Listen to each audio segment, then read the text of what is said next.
News today live में आपका स्वागत है। आप लोगों के बहुत दिनों से बहुत सारे सवाल हमारे पास आ रहे थे आचार्य मनीष जी को लेकर।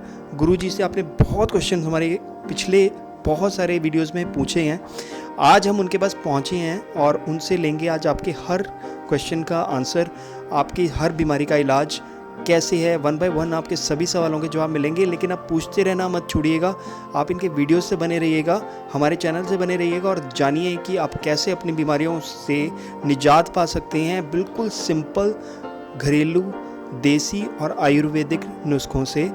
अगर आपको फिर भी कोई संशय हो, आप हमारे चैनल पे क्वेश्चन पूछ सकते हैं, गुरुजी से आके मिल सकते हैं या हिम्स हॉस्पिटल डेराबस्सी जा सकते हैं। शुद्धि क्लिनिक आपके अपने शहर में होगा, आप वहां कांटेक्ट कर सकते हैं। लेकिन आज आपके जो सवाल आपने हमारे चैनल पे पूछे हैं उनके जवाब आज आचार्य जी खुद देंगे। तो आप हमारे इस वीडियो को अंत तक देखिएगा, हमारे चैनल को सब्सक्राइब कर लीजिएगा ताकि आप इस वीडियोस का फ़ायदा ले सकें। तो अब पहले क्वेश्चन के साथ हम आचार्य जी से मिलते हैं और आपसे रूबरू होने लगे हैं आचार्य जी खुद। गुरुजी पहला सवाल है रोशनी रावत का। सर जी पेट की गर्मी को कैसे ठीक करें और पेट साफ नहीं रहता है, गैस की बहुत परेशानी है, कुछ इलाज बताएं। सबसे पहली बात, पेट की गर्मी।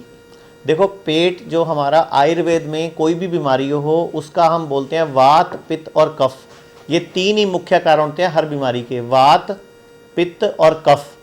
तो जब पित्त बढ़ जाता है, पित्त दूषित हो जाता है तो पेट में गर्मी बढ़ती है। तो पेट गर्मी के लिए हमारे पूर्वजों ने पुराने टाइम में छाछ का सेवन, मतलब लस्सी, बटर मिल्क जिसको बोलते हैं हम, यानी कि दूध की बनाई दही का फिर उसमें से निकाला मक्खन और मक्खन के बाद जो बची छाछ, और अगर वो देसी गाय की हो और जीरा और काला नमक डाल के उसको इस्तेमाल करा जाए तो पेट की गर्मी को और लीवर को सेट करने में सबसे बेस्ट औषधि है। दूसरा सवाल है गुरुजी रचना महंत का। सर जी मेरी उम्र है 29 साल, मैं पिछले 5 सालों से एसिडिटी, सीने में जलन से पीड़ित हूँ। मुझे रोज़ सुबह खाली पेट गैस की गोली खानी पड़ती है। यदि मैं गोली नहीं खाऊंगी तो मैं कुछ भी नहीं खा सकती। सीने में बहुत जलन, उल्टियाँ होती हैं। डॉक्टर बोलते हैं कि जीवन भर मुझे गैस की दवाइयाँ खानी पड़ेंगी। कृपया मेरी समस्या का समाधान करेंगे। ये कौन से शहर से बोल रही हैं? इन्होंने अपना शहर नहीं लिखा है, लेकिन अपना बस उम्र लिखी है। तो ऐसा है रोशनी जी, मैं आपको बताना चाहूँगा, पूरे भारत में हमारे 140 सेंटर्स हैं जहाँ 140 डॉक्टर्स बैठते हैं। जो आपकी समस्या है कि आपको एसिड के लिए गोली खानी पड़ती है, तो वो आप कोई ना कोई एलोपैथी गोली खाते हैं जिसको जेलुसेल या इस तरह की गुलाबी रंग की गोली या गुलाबी रंग का लिक्विड पीते हैं लोग। और आपको पता होगा शायद आजकल उस गुलाबी रंग के पैकेट के ऊपर, पाउच के ऊपर और शीशी के ऊपर एक वार्निंग लिखी होती है कि इसके इस्तेमाल से किडनी फेल हो सकती है। तो मैं आपको और बाकी दर्शकों को बोलना चाहूँगा जिनको भी एसिड की प्रॉब्लम है और सुबह खाली पेट जो वो एसिड को ठीक करने के लिए गुलाबी गोली या गुलाबी शरबत लेते हैं, मैं नाम नहीं लूँगा यहाँ पे क्योंकि हमारा भारत के कानून कुछ इसी तरह के हैं, तो उनकी किडनी फेल होने की, हार्ट प्रॉब्लम होने की और लीवर खराब होने की संभावना बढ़ जाती है। तो पहली बात तो आप खाना खाने के साथ पानी पीना बंद करें, खाना खाने के साथ पानी नहीं पीना। और दूसरी बात, आप चेक करें क्या आपको धरन पड़ी हुई है। धरन समझते हैं, नाभि का सरकना। अपने हाथ को इस तरह करके यहां से दबाएं। अगर ऐसे दबाने से आपको बहुत ज्यादा भयंकर दर्द या खिंचाव आ रहा है इस हाथ पे या इस हाथ पे, तो धरन पड़ी हुई है। तो धरन निकालेंगे तो ऐसे ठीक हो जाएगा। दूसरा, आप मटके का पानी शुरू करें, मतलब घर में मटका ले लें और मटके का पानी पीना शुरू करें तो ये प्रॉब्लम आपकी सॉल्व हो जाएगी। बस खाना खाने के साथ पानी नहीं पीना। तीसरा सवाल है हमारा निधि माथुर का। Sir can arthritis and high uric acid be cured, please convey. पहली बात तो मैं आपको सभी दर्शकों को बताना चाहूंगा, निधि माथुर जी इनको भी बताना चाहूंगा, आयुर्वेद में और नेचुरोपैथी में हर बीमारी का इलाज है। आप कह रहे हो आर्थराइटिस और यूरिक एसिड। पहली बात, व्हाट इज यूरिक एसिड? हमारी बॉडी के अंदर जो हमारा हार्ट है वो एक बार ऐसे करता है तो 70 ml ब्लड को आगे फेंक देता है हमारी आर्टरीज के अंदर, और हमारे शरीर में 5 लीटर के लगभग खून होता है। तो हिसाब लगाएं तो 1 मिनट में पूरे शरीर का खून हार्ट से गुजर जाता है। अब जब हार्ट से खून गुजरता है आगे आर्टरीज में तो वो ऑक्सीजनेटेड ब्लड होता है, मतलब उसमें ऑक्सीजन होती है प्लस ग्लूकोज होता है। वो पूरी बॉडी में घूमता है, कोशिकाओं में जाता है, वहां पे ऑक्सीजन देता है, कार्बन डाइऑक्साइड ले लेता है, और वहां पे ग्लूकोज देता है, बदले में टॉक्सिन ले लेता है। यानी कि कोशिकाओं को खाना पहुंचाना और बदले में उनका वेस्ट, यूरिया, पॉटी, जैसे हम लोग खाना खाते हैं और यूरिन और वेस्ट टॉयलेट में हम जाते हैं और वेस्ट निकाल के आते हैं, पसीना भी निकालते हैं, तो ऐसे ही ब्लड के माध्यम से हमने कोशिकाओं को भोजन पहुंचाया, ऑक्सीजन पहुंचाई, बदले में कार्बन डाइऑक्साइड ले ली। अब जो कार्बन डाइऑक्साइड का बॉडी से क्लीनिंग पूरी सही ना हो और ब्लड में थिकनेस बढ़ जाए और आप ज्यादा देर बैठने का काम करते हो या उम्र बढ़ जाए, तो यूरिक एसिड बढ़ने लग जाता है, यूरिया बढ़ने लग जाता है। एक तो उसका असर किडनी पे पड़ता है, दूसरा असर उसका जोड़ों के दर्द में पड़ता है। और जोड़ों का दर्द आयुर्वेद में वात से संबंधित यानी कि वायु रोग बताया गया है, यानी कि आपकी वायु बिगड़ी हुई है। तो वायु बिगड़ी हुई है तो क्या करना है, आपको जो भी खाना है उसको चबा चबा के खाना है, और खाने का टुकड़ा जो बाइट है वो अंगूठे के नाखून जितना हो चाहिए और 32 बार चबाना है। और खाना खाने के साथ आपने ठंडा पानी ना पीकर, अगर पीना है तो गरम गरम पानी उबलता हुआ पीना है, और अगर आप बैठ सकते हैं तो उकड़ू बैठ के पानी पीना है। तो मैं आपको बोलना चाहूंगा, पूरे भारत में हमारे जो 140 क्लिनिक हैं, किसी भी क्लिनिक से 3 से 6 महीने के ट्रीटमेंट में गठिए को रिवर्स किया जा सकता है। मैं आपको बता भी दूं, शुगर, बीपी, जोड़ों का दर्द, लीवर खराब, किडनी फेल, हार्ट की प्रॉब्लम, ऑटोइम्यून डिजीज, यानी कि कोई भी बीमारी आयुर्वेद और नेचुरोपैथी के संगम से बॉडी के अंदर कंडीशंस, मतलब बॉडी के अंदर एक एनवायरनमेंट क्रिएट करके रिवर्स की जा सकती है। आयुर्वेद के डॉक्टर कर सकते हैं।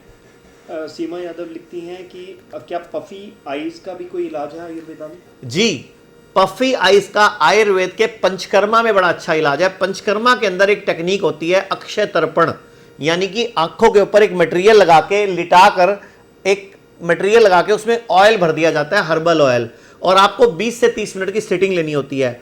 5 से 60 सिटिंग में जो आंखों की नसें सूज रही हैं, फूल रही हैं, ब्लॉक हो रही हैं, कोई वहां कोलेस्ट्रॉल जम रहा है या कोई टॉक्सिन्स जम रहे हैं, वहां पे पूरा ब्लड का सर्कुलेशन, ऑक्सीजन का सर्कुलेशन बढ़ा के वो अक्षय तर्पण टेक्निक जो है आंखों के रोगों को रिपेयर कर देती है। और साथ ही साथ चश्मा उतारने में, कैटरेक्ट, सफेद मोतिया, काला मोतिया, इन सब आंखों के रोगों में जो लोग आंखों का ऑपरेशन कराते हैं, मैं उनको भी बोलना चाहूंगा, आयुर्वेद की अक्षय तर्पण टेक्निक से आप बड़ी आसानी से आंखों के रोग ठीक कर सकते हो।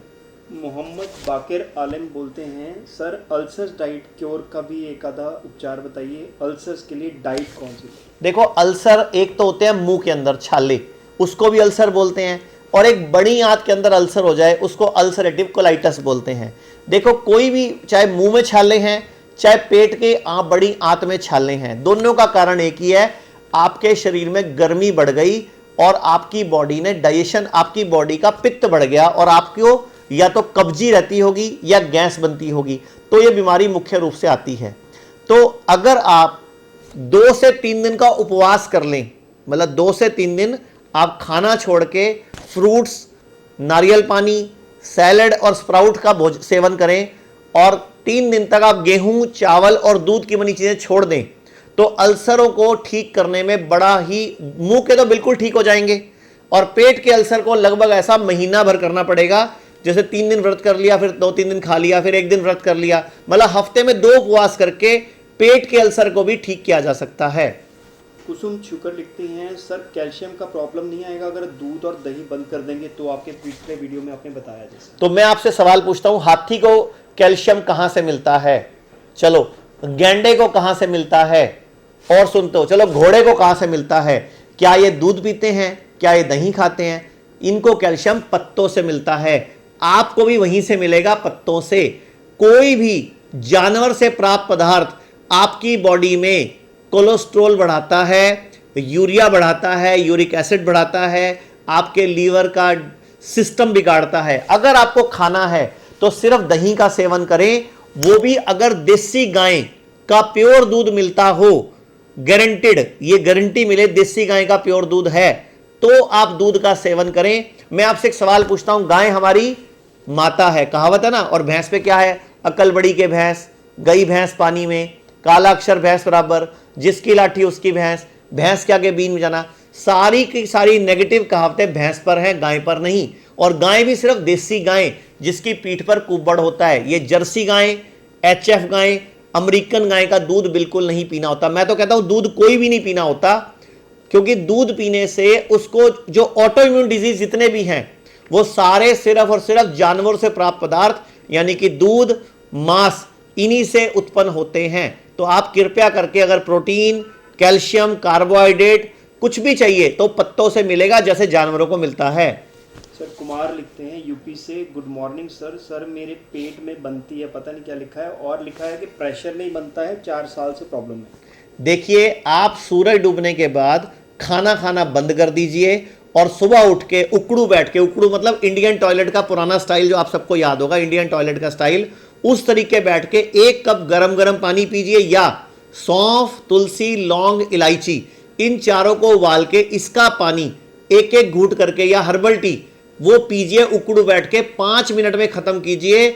आपको विद इन 7 डेज पेट में गैस बननी बंद हो जाएगी और पेट साफ होने का एक नियम बन जाएगा और बड़ी आसानी से आप ठीक हो जाओगे। अगला सवाल हर्बल टी को लेकर है। लक्ष्मी पवार लिखती हैं, हर्बल टी में गुड़ डाल सकते हैं क्या स्वीट करने के लिए? बिल्कुल, हर्बल टी में गुड़ या शक्कर डाल सकते हैं, चीनी नहीं डालनी होती, और कोशिश करो कि बिना गुड़ के पियो। गुड़ बहुत अच्छा होता है। जितने भी लोग मेरी आवाज सुन रहे हैं, चीनी छोड़ दो, सफेद नमक छोड़ दो। सफेद नमक की जगह सेंधा नमक ले लो और चीनी की जगह गुड़ ले लो, और गुड़ भी काला हो, भूरे रंग का हो, मतलब पीला गुड़ नहीं हो, लाल गुड़ नहीं हो, मतलब सोडा डाल के सफेद किया गुड़ नहीं लेना, ये ध्यान रखना। ये जो आप इतने साल से एक ऐड देखते हो ना, दूध सी सफेदी निरमा से आए, वो निरमा डाल के ही गुड़ बनता है। और अभी तो लखनऊ में कुछ दिन पूर्व एक बहुत बड़ा एक रैकेट पकड़ा गया जो 22 साल से नकली दूध बना रहा था, और आप हैरान हो जाओगे, रोज का 1 लाख लीटर दूध बना रहे थे वो, 1 लाख लीटर दूध, इतना दूध नकली बना रहे थे। और उनसे जब चेक किया गया, उनकी फैक्ट्री का छापा मारा गया, कैसे बना रहे थे? निरमा से। तो एक व्हाट्सएप पे मैसेज भी आया बड़ा हंसता हुआ, वो निरमा की लड़की घूम रही है और बोल रही है दूध सी सफेदी निरमा से आए। तो निरमा वालों ने उसमें लिखा हुआ है, हम तो कई सालों से बोल रहे थे दूध सी सफेदी निरमा से आए, आपको समझ नहीं आया। तो नकली दूध से बचो, और गुड़ अगर इस्तेमाल करना है तो बिना सरफ वाला, मतलब काले रंग का, लाल रंग का गुड़, मतलब लाल रंग का गुड़ मत इस्तेमाल करना और पीले रंग का मत करना। गहरे भूरे रंग का या डार्क कलर का गुड़ होता है, काला गुड़, वो इस्तेमाल करना जो ओरिजिनल होता है। सर साउथ इंडिया से एक मैसेज है आपके लिए, रोजा मनी का। Sir please Divya kit language Telugu में लाइए।